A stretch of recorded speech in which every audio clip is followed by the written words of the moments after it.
Nunca pensé que mis propios hijos serían capaces de algo así.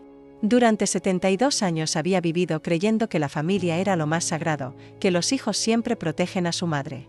Pero el día de mi cumpleaños, cuando me entregaron ese sobredorado con los boletos de avión, algo en sus miradas debería haberme alertado. Estaban demasiado nerviosos, demasiado insistentes en que tenía que aceptar ese regalo. Recuerdo que María Elena, mi hija mayor, me abrazó más fuerte de lo normal. Me dijo que me lo merecía, que había trabajado toda la vida cuidándolos y que era hora de que yo disfrutara. Sus palabras sonaban hermosas, pero había algo extraño en su voz, como si estuviera recitando algo ensayado. Roberto, mi hijo menor, apenas me miraba a los ojos cuando me explicaba los detalles del viaje. Me decían que era un tour por Colombia, que conocería Cartagena y Bogotá, que sería la aventura de mi vida. Yo nunca había salido de mi país, y a mi edad, la idea me emocionaba y me daba miedo al mismo tiempo. Pero ellos insistían tanto, me compraron ropa nueva, maletas, me ayudaron con los papeles. Todo estaba tan bien organizado que no pude sospechar nada malo. Las semanas previas al viaje fueron extrañas, aunque en ese momento no me di cuenta. Roberto visitaba la casa con más frecuencia de lo normal, pero siempre parecía nervioso, revisando su teléfono constantemente. María Elena había dejado de hablarme sobre su trabajo, y cuando le preguntaba cómo estaban las cosas en la oficina, cambiaba de tema rápidamente. Ahora entiendo que ya habían tomado la decisión de usarme. Mientras yo cosía ropa nueva para el viaje y planeaba qué lugares visitaría, ellos estaban calculando cada detalle de su traición.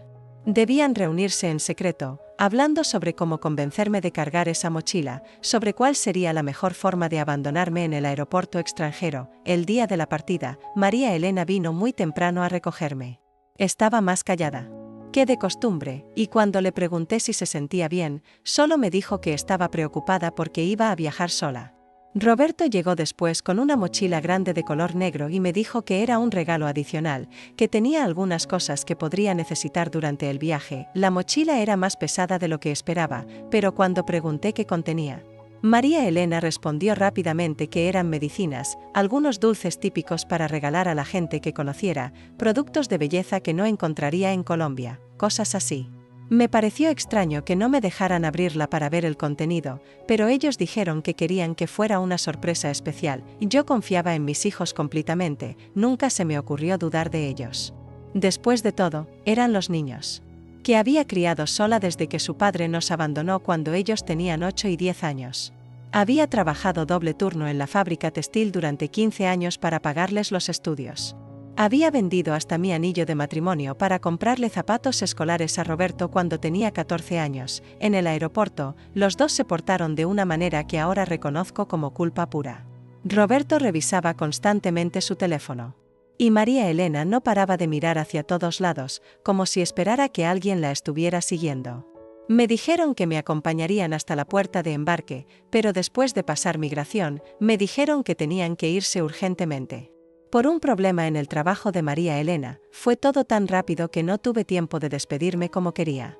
Roberto me dio un beso rápido en la mejilla y María Elena me abrazó por apenas un segundo antes de empujarme gentilmente hacia la sala de espera. Cuando me volteé para despedirme una última vez, ya habían desaparecido entre la multitud.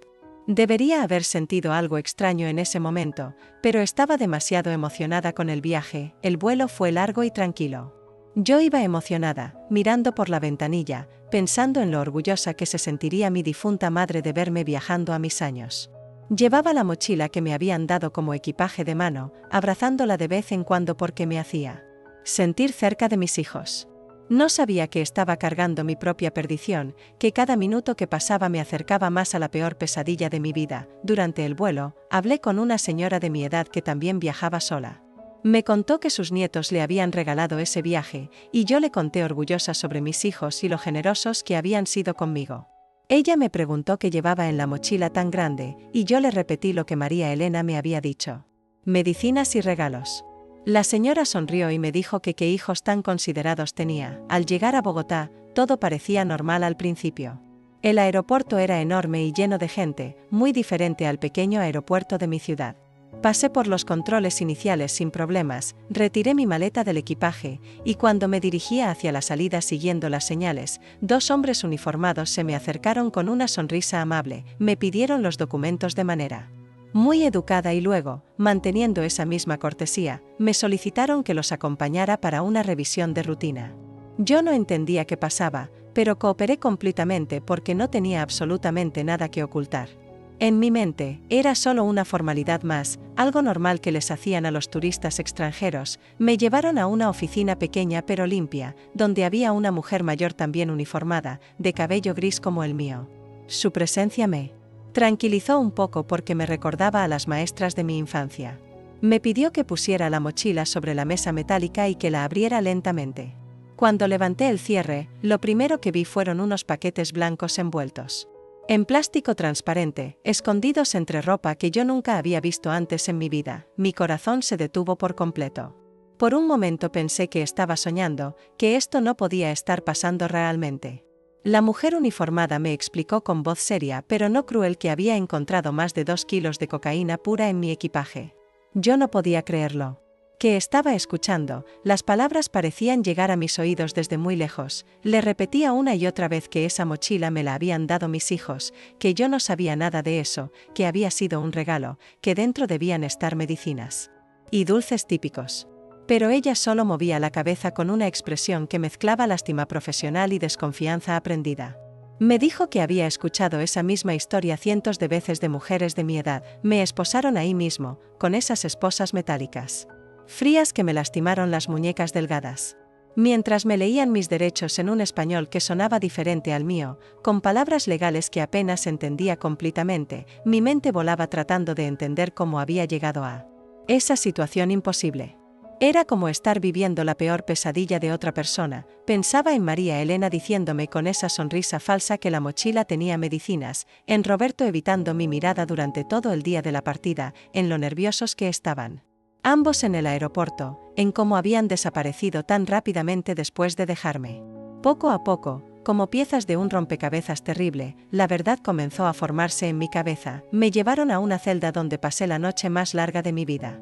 Era un cuarto pequeño con paredes de concreto pintadas de un color verde descolorido, con una cama de metal que tenía un colchón delgado y una manta áspera.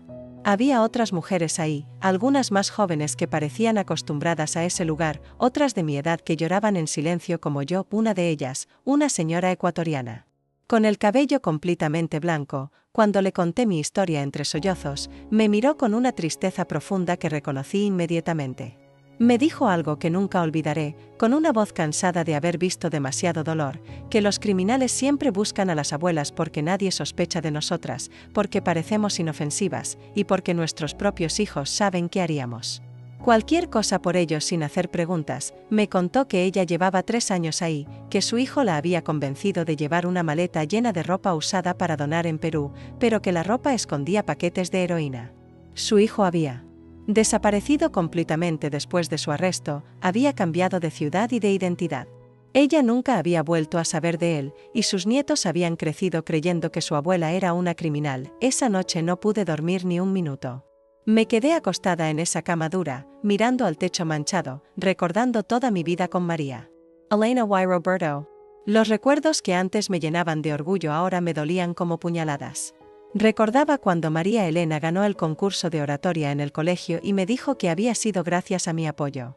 Recordaba cuando Roberto se graduó de la universidad y lloró agradeciendo todo lo que había sacrificado por él. Al día siguiente me permitieron hacer una llamada telefónica.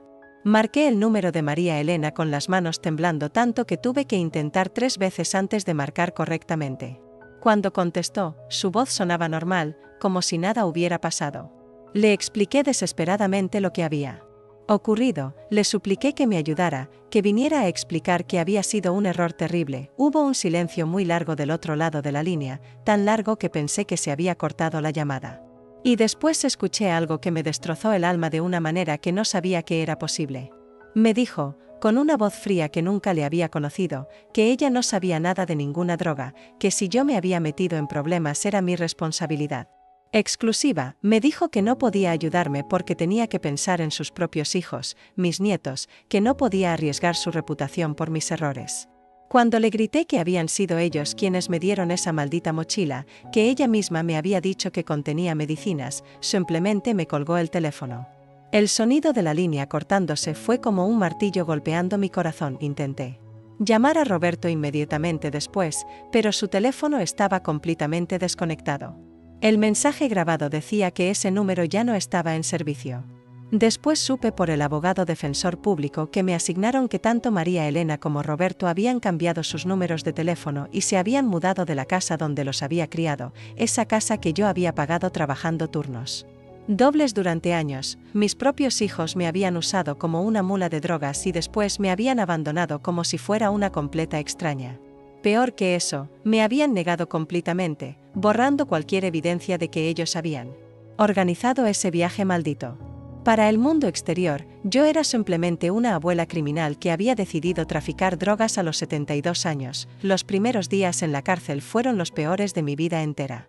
Lloraba en silencio durante horas, escondida en el baño para que las otras prisioneras no me vieran tan vulnerable. Recordaba todos los sacrificios que había hecho por María Elena y Roberto, todas las noches que me quedé despierta cuando estaban enfermos, todos los trabajos extras que conseguí para pagarles uniformes escolares, libros, excursiones. Recordaba cuando vendí el único collar de perlas que me había dejado mi madre para pagar el tratamiento dental de María Elena cuando tenía 15 años. Recordaba cuando trabajé limpiando casas los fines de semana durante 2 años para juntar el dinero de la matrícula universitaria de Roberto. Recordaba cada sacrificio, cada momento de amor incondicional, y ahora todo eso se había convertido en la base de su traición más cruel. Me habían criado sola después de que su padre nos abandonara cuando ellos eran pequeños, y pensé que esa experiencia nos había unido más. Creía que ellos entendían el valor del sacrificio y de la lealtad familiar. Pero ahora me daba cuenta de que tal vez los había malcriado, tal vez les había enseñado que siempre estaría ahí para solucionarles los problemas, sin importar qué tan graves fueran. Pero después de una semana completa de autocompasión y lágrimas, algo cambió dentro de mí. Una mañana, mientras estaba sentada en el patio de la prisión viendo a las otras mujeres caminar en círculos, recordé las palabras de mi madre. Ella siempre me decía que las mujeres de nuestra familia teníamos una fuerza especial, una resistencia, que venía de generaciones de mujeres que habían sobrevivido a guerras, hambrunas y abandono. Mi madre había criado 8 hijos sola durante la época más difícil de nuestro país, cuando no había trabajo ni comida suficiente. Nunca la vi quebrantarse, nunca la escuché quejarse de su suerte. Trabajaba desde antes del amanecer hasta después del anochecer, pero siempre tenía una sonrisa para nosotros y una palabra de aliento cuando las cosas se ponían difíciles. Decidí que no me iba a quedar ahí lamentándome como una víctima indefensa. Si mis hijos habían decidido traicionarme de la manera más vil posible, yo iba a demostrarles que se habían metido con la mujer equivocada. Iba a demostrarles que la madre que habían intentado destruir era mucho más fuerte de lo que ellos habían calculado en sus planes criminales. Comencé a observar todo lo que pasaba en la cárcel con nuevos ojos.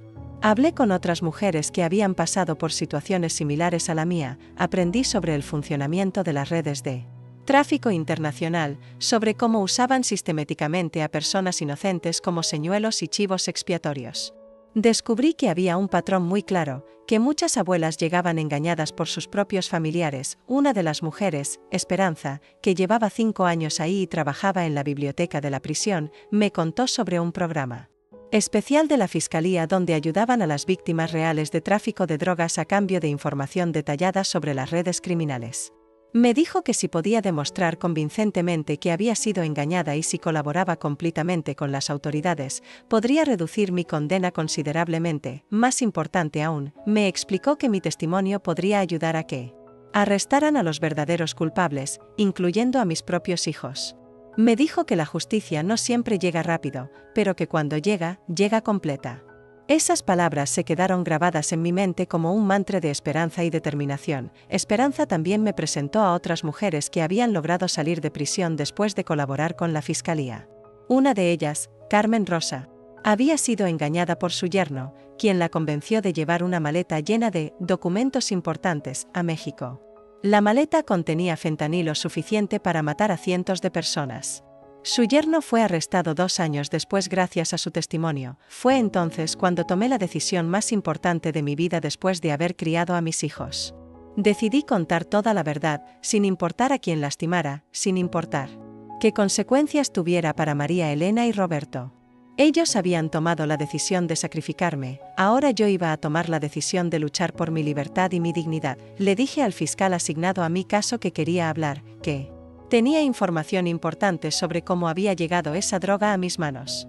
Le conté toda la verdad sobre el comportamiento extraño de mis hijos en las semanas previas al viaje, sobre cómo me habían presionado para aceptar ese regalo, sobre la mochila que no me dejaron abrir, sobre cómo habían desaparecido tan rápidamente del aeropuerto. Proporcioné todos sus datos personales, nombres completos, direcciones actuales y anteriores, números de teléfono, números de documentos de identidad, nombres y direcciones de sus amigos y compañeros de trabajo.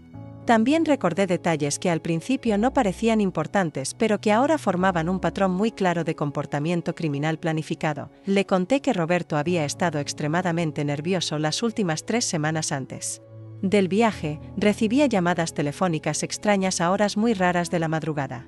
Cuando le preguntaba quién llamaba tan tarde, me decía que eran compañeros de trabajo con emergencias.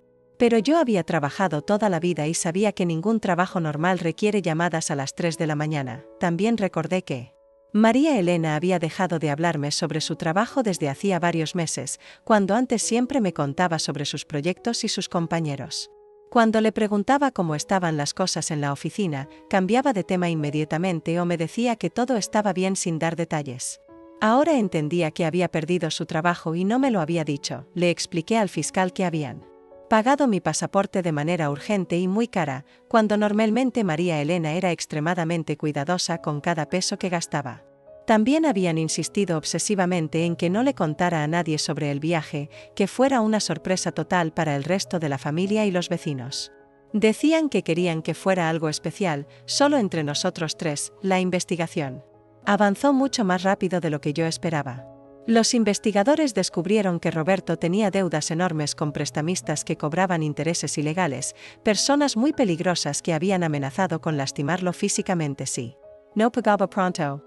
También descubrieron que María Elena había perdido su trabajo en la oficina de contabilidad 6 meses antes sin decírmelo, y que tenía problemas serios con su hipoteca. Los dos habían sido contactados por una red criminal internacional que les ofreció una solución aparentemente fácil a todos sus problemas financieros: usar a su madre anciana como mula de drogas y recibir una suma importante de dinero que solucionaría todas sus deudas de una vez. La cantidad que iban a recibir era equivalente a 3 años de salario normal. Cuando finalmente arrestaron a Roberto en su nuevo apartamento, aparentemente se derrumbó emocionalmente y confesó todo sin que nadie tuviera que presionarlo.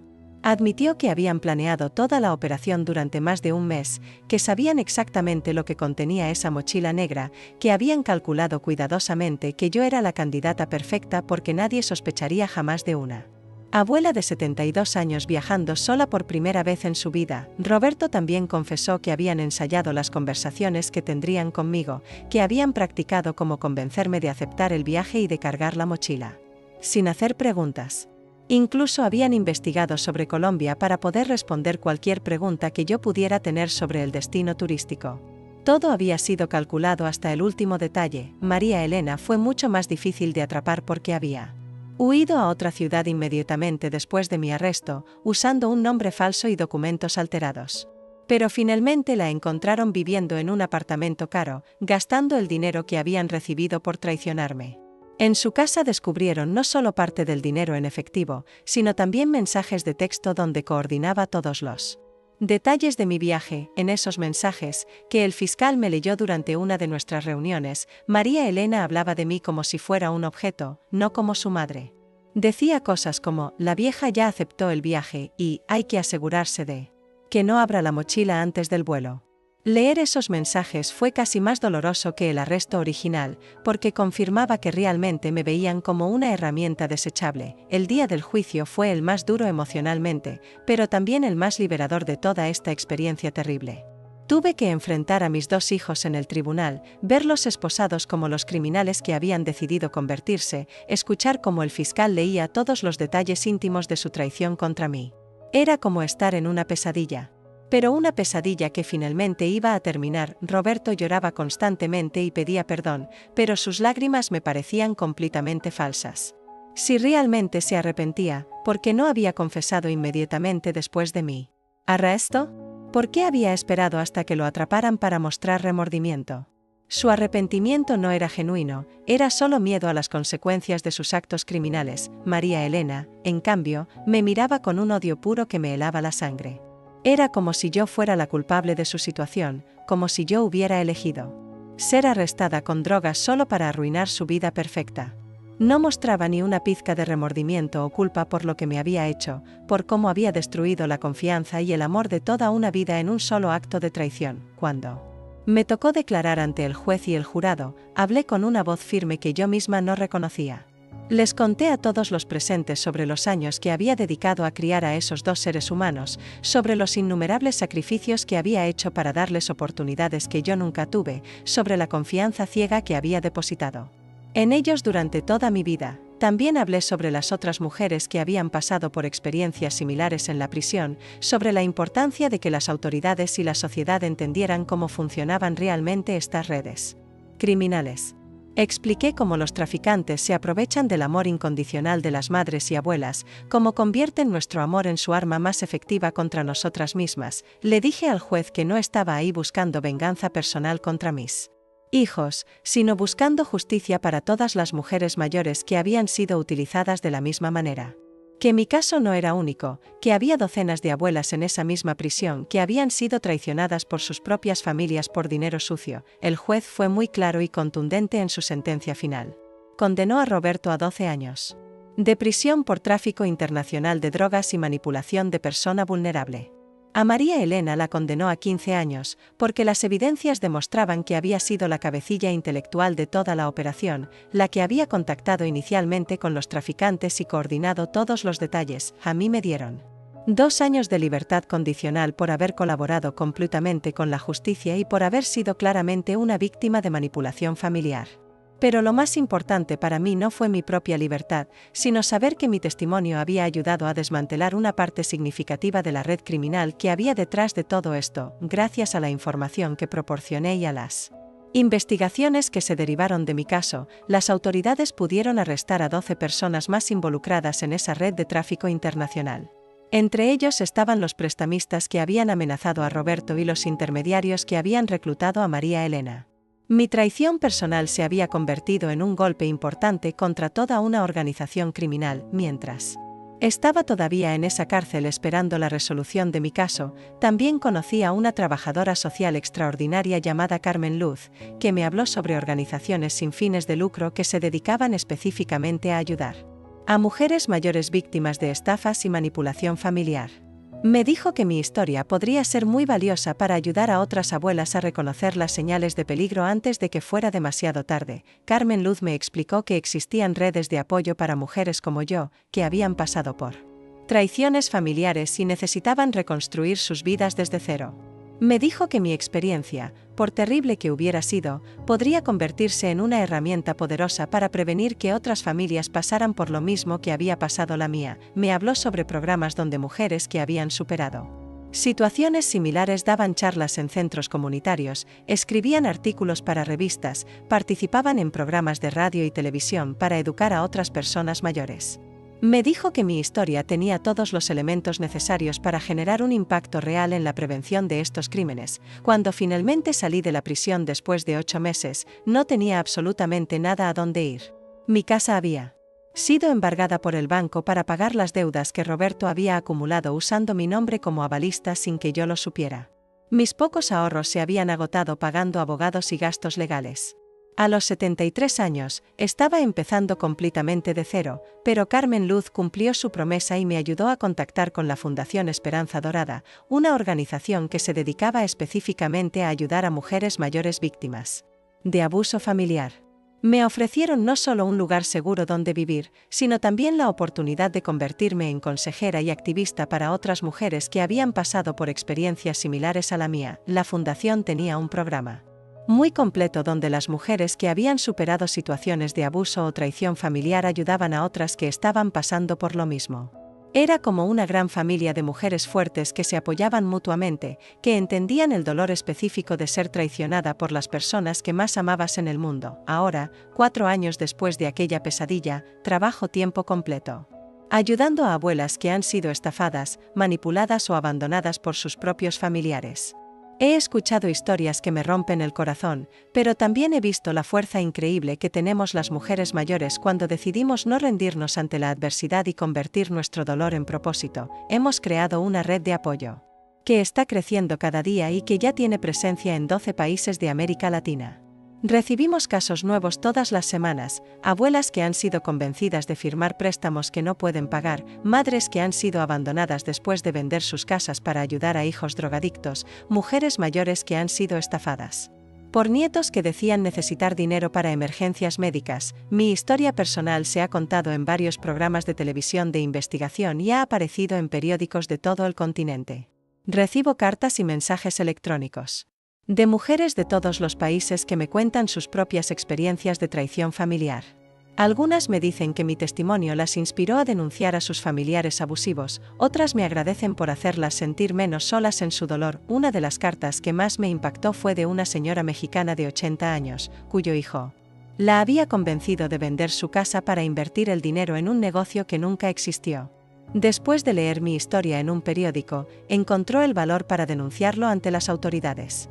Su hijo fue arrestado y ella pudo recuperar parte de su dinero gracias a las investigaciones que se derivaron de su denuncia. Roberto me escribió desde la prisión hace algunos meses, una carta larga pidiendo perdón otra vez y explicando las circunstancias que lo habían llevado a traicionarme. Decía que las amenazas de los prestamistas eran muy reales, que tenía miedo de que lo mataran, que había pensado que yo nunca me enteraría de lo que había en la mochila. Pero no le he respondido y no pienso hacerlo nunca. Algunas heridas son demasiado profundas para sanar con palabras bonitas, y algunas traiciones no tienen perdón posible en esta vida. Roberto tomó la decisión consciente de sacrificar a su madre para salvar su pellejo, y ahora tiene que vivir con las consecuencias de esa decisión para siempre. Su carta no cambia nada de lo que me hizo, no borra el terror que viví en esa celda pensando que moriría ahí. María Elena nunca me ha contactado de ninguna manera, y francamente, prefiero que así sea para siempre. De los dos, ella fue la más cruel porque fue la que planeó todo, la que me convenció con mentiras dulces, la que me abrazó sabiendo que me estaba enviando a una trampa mortal. Para mí, esos dos dejaron de ser mis hijos el día que decidieron convertir mi amor de madre en el arma de su traición. He aprendido una de las lecciones más duras que puede aprender un ser humano, que la familia real no siempre son los que comparten tu sangre, sino los que están contigo en los momentos más difíciles de tu vida. Carmen Luz se ha convertido en la hija que nunca tuve, y las mujeres que ayudo en la fundación son ahora mi verdadera familia. Ellas me han enseñado que se puede volver a empezar a cualquier edad, que nunca es demasiado tarde para encontrar un propósito nuevo y significativo. A mis 76 años, soy más fuerte de lo que nunca pensé que podría ser. He convertido la peor traición de mi vida en una herramienta poderosa para ayudar a otras mujeres que están pasando por situaciones similares. Cada vez que una abuela me cuenta que mi historia la ayudó a darse cuenta de que estaba siendo manipulada por sus hijos o nietos, siento que todo el dolor terrible que pasé tuvo algún sentido profundo. La mochila negra que cambió mi vida para siempre ahora está en una vitrina en la oficina principal de la Fiscalía, como evidencia permanente de cómo los criminales pueden usar el amor incondicional de una madre para sus propios fines malvados. Pero yo ya no soy la mujer ingenua que confiaba ciegamente en sus hijos sin hacer ninguna pregunta. Soy una sobreviviente, una luchadora, una voz fuerte para las que no pueden hablar por sí mismas. Mis nietos, que ahora son adolescentes de 17 y 15 años, han intentado contactarme varias veces a través de redes sociales y mensajes de texto. Me escriben diciéndome que extrañan a su abuela, que quieren conocer mi versión de lo que realmente pasó con sus padres. Pero no puedo arriesgarme a volver a confiar en esa familia rota, no puedo exponerme otra vez a ese tipo de dolor tal vez cuando sean adultos completamente independientes y puedan entender la magnitud de lo que sus padres me hicieron, podremos tener algún tipo de relación cuidadosa. Pero por ahora, mi prioridad absoluta es proteger mi paz mental recién encontrada y continuar con el trabajo importante que estoy haciendo en la fundación. No puedo permitir que la nostalgia por mis nietos me haga vulnerable otra vez. La vida Me enseñó de la manera más brutal que no puedes confiar en nadie al 100%, ni siquiera en tus propios hijos que criaste con amor y sacrificio durante décadas. Pero también me demostró que dentro de mí había una fuerza interior que no sabía que existía, una resistencia que venía de generaciones de mujeres luchadoras. Esa fuerza me permitió no solo sobrevivir a la traición más grande de mi vida, sino convertirla en algo positivo. Todos los días de la semana recibo llamadas telefónicas, cartas y mensajes electrónicos de mujeres de toda América Latina que me cuentan sus propias historias de traición familiar. Algunas han sido estafadas por nietos drogadictos que necesitaban dinero urgente para sus vicios, otras han sido manipuladas por hijos que las han dejado literalmente en la calle sin casa ni ahorros después de robarles todo. Cada testimonio que recibo me recuerda que no estoy sola en este tipo de dolor tan específico, pero también me demuestra que podemos salir adelante juntas, apoyándonos unas a otras. Hemos formado grupos de apoyo en línea donde las mujeres comparten sus experiencias y se dan consejos prácticos para reconstruir sus vidas después del abuso familiar. El dinero que Roberto y María Elena recibieron por traicionarme se perdió rápidamente en más deudas, gastos innecesarios y el estilo de vida caro que trataron de mantener después de mi arresto. Pero el precio real que pagaron por esa traición será eterno e irreversible. No solo perdieron a su madre para siempre, sino que destruyeron completamente cualquier posibilidad de tener una familia unida y amorosa. Sus propios hijos crecerán toda la vida sabiendo que sus padres son criminales convictos que traicionaron y abandonaron a su propia madre cuando más necesitaba su apoyo. Tendrán que vivir con la vergüenza de ese legado familiar, con el conocimiento de que su apellido está asociado con uno de los crímenes más viles que se pueden cometer, traicionar a la persona que te dio la vida. Yo, en cambio, he logrado construir una nueva vida completamente diferente, llena de propósito real y significado profundo. Trabajo directamente con organizaciones internacionales que luchan contra el tráfico de personas y el abuso de adultos mayores. Doy charlas regulares en centros comunitarios para personas de la tercera edad, escribo artículos para revistas especializadas sobre cómo reconocer las señales tempranas de manipulación familiar. Mi historia se ha convertido en una herramienta de prevención que ha ayudado directamente a docenas de familias a evitar situaciones similares. He recibido cartas de hijos adultos que reconocieron comportamientos peligrosos en sí mismos después de escuchar mi testimonio, y que buscaron ayuda profesional antes de lastimar a sus propios padres mayores. También trabajo como asesora voluntaria para fiscales que manejan casos similares al mío. Mi experiencia les ayuda a entender mejor la psicología de las víctimas de manipulación familiar, a hacer las preguntas correctas durante los interrogatorios, a reconocer las señales que indican cuando una persona mayor realmente ha sido engañada por sus familiares. La justicia, aunque llegó tarde y después de mucho sufrimiento, finalmente llegó de manera completa. Pero la verdadera justicia para mí no fue ver a mis hijos en prisión pagando por sus crímenes, sino descubrir que podía reconstruir mi vida completamente desde cero y convertirme en alguien que realmente ayuda a prevenir que otras familias pasen por esta pesadilla. Esa ha sido la venganza más poderosa y satisfactoria que pude haber tomado contra ellos, demostrarles que no lograron destruirme como planearon, que soy infinitamente más fuerte y resistente de lo que ellos jamás calcularon en sus planes criminales. Que la madre que intentaron usar y descartar se convirtió en una fuerza imparable para el bien. El programa de televisión donde conté mi historia por primera vez se llama Justicia para Todos y se transmite en 14 países. Después de esa entrevista, recibí más de 500 cartas de mujeres que habían pasado por experiencias similares. Muchas de ellas me decían que se habían sentido completamente solas hasta escuchar mi testimonio, que pensaban que eran las únicas que habían sido traicionadas de esa manera. Una de las cosas más impactantes que descubrí es que este tipo de traición familiar es mucho más común de lo que la gente imagina. Hay miles de mujeres mayores que han sido estafadas, abandonadas o manipuladas por sus propios hijos y nietos, pero que nunca denuncian por vergüenza o por miedo a quedarse completamente solas. Por eso parte de mi trabajo actual consiste en ir a centros de salud, iglesias y organizaciones comunitarias para hablar directamente con mujeres de mi edad. Les enseño a reconocer las señales de alarma, les explico sus derechos legales, les doy información sobre dónde pueden buscar ayuda si sospechan que están siendo manipuladas o abusadas financieramente. Una de las señales más importantes que enseño a reconocer es cuando los hijos adultos empiezan a presionar a sus madres para que hagan cosas que les parecen extrañas, especialmente si involucran dinero, viajes inesperados o mantener secretos del resto de la familia. También enseño que es completamente normal y necesario hacer preguntas, revisar documentos y desconfiar cuando algo no se siente bien. He desarrollado lo que llamo las 10 preguntas que toda abuela debe hacer cuando sus hijos le ofrecen regalos costosos inesperados, especialmente viajes o inversiones. Estas preguntas incluyen cosas como: ¿de dónde salió el dinero para esto? ¿Por qué tiene que ser secreto? ¿Por qué no puedo contarle a mis hermanas o amigas? ¿Por qué tengo prisa para decidir? También he aprendido que muchas mujeres de mi generación fuimos educadas para nunca cuestionar a nuestros hijos, para confiar ciegamente en ellos sin importar qué. Pero esa educación, que en el pasado era una virtud familiar, ahora puede convertirse en nuestra mayor vulnerabilidad frente a hijos sin escrúpulos que están dispuestos a aprovecharse de nuestro amor incondicional. El año pasado, la Fundación donde trabajo pudo prevenir 11 casos de mujeres mayores que estaban siendo preparadas por sus familiares para ser usadas como mulas de drogas o para ser estafadas de otras maneras. En cada caso, las mujeres habían asistido a una de mis charlas y habían reconocido las señales de alarma en el comportamiento de sus hijos o nietos. Una de esas mujeres, Doña Esperanza de Guatemala, me escribió para contarme que su nieto había empezado a visitarla más frecuentemente y había mencionado varias veces la posibilidad de que ella viajara a Estados Unidos para conocer a unos parientes lejanos.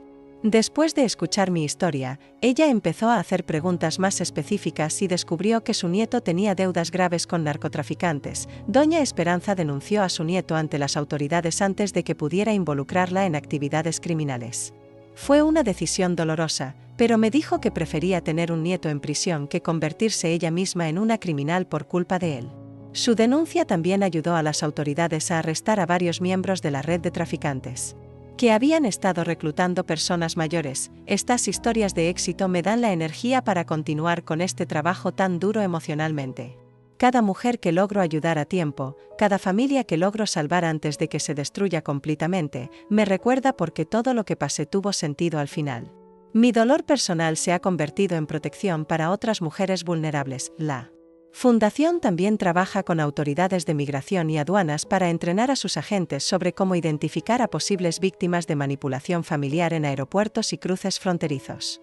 Les enseñamos a reconocer los patrones de comportamiento que indican cuando una persona mayor puede estar siendo usada sin su conocimiento para transportar sustancias ilegales. Gracias a estos programas de entrenamiento, se han identificado y ayudado a decenas de mujeres mayores que estaban en situaciones similares a la mía. Algunas de ellas ahora también trabajan como voluntarias en programas de prevención, convirtiendo sus propias experiencias traumáticas en herramientas para ayudar a otras. Una de las cosas más difíciles de aceptar fue que Roberto y María Elena probablemente nunca van a cambiar realmente, que van a salir de prisión siendo las mismas personas egoístas y manipuladoras que eran antes. La cárcel puede cambiar algunos comportamientos por miedo al castigo, pero raramente cambia el carácter fundamental de una persona. Cuando Roberto salga de prisión dentro de 8 años, yo tendré 84 años si Dios me da vida. Para ese momento, habré construido una vida completamente nueva, habré ayudado a cientos de mujeres, habré dejado un legado real de prevención y protección.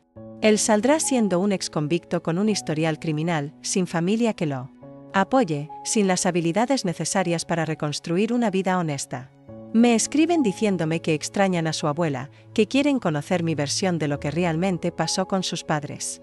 Pero no puedo arriesgarme a volver a confiar en esa familia rota, no puedo exponerme otra vez a ese tipo de dolor tal vez cuando sean adultos completamente independientes y puedan entender la magnitud de lo que sus padres me hicieron, podremos tener algún tipo de relación cuidadosa.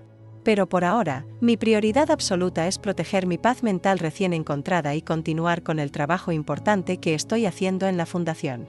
No puedo permitir que la nostalgia por mis nietos me haga vulnerable otra vez. La vida me enseñó de la manera más brutal que no puedes confiar en nadie al 100%, ni siquiera en tus propios hijos que criaste con amor y sacrificio durante décadas. Pero también me demostró que dentro de mí había una fuerza interior que no sabía que existía, una resistencia que venía de generaciones de mujeres luchadoras.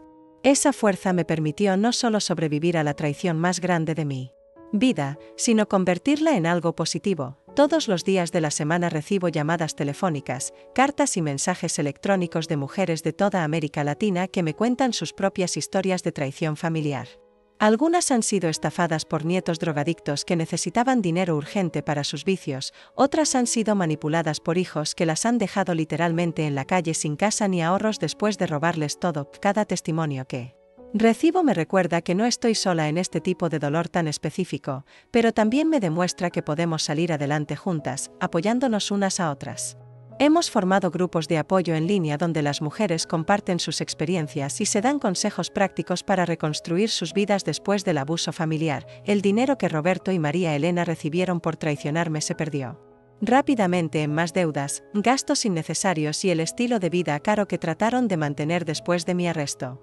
Pero el precio real que pagaron por esa traición será eterno e irreversible. No solo perdieron a su madre para siempre, sino que destruyeron completamente cualquier posibilidad de tener una familia unida y amorosa. Sus propios hijos crecerán toda la vida sabiendo que sus padres son criminales convictos que traicionaron y abandonaron a su propia madre cuando más necesitaba su apoyo.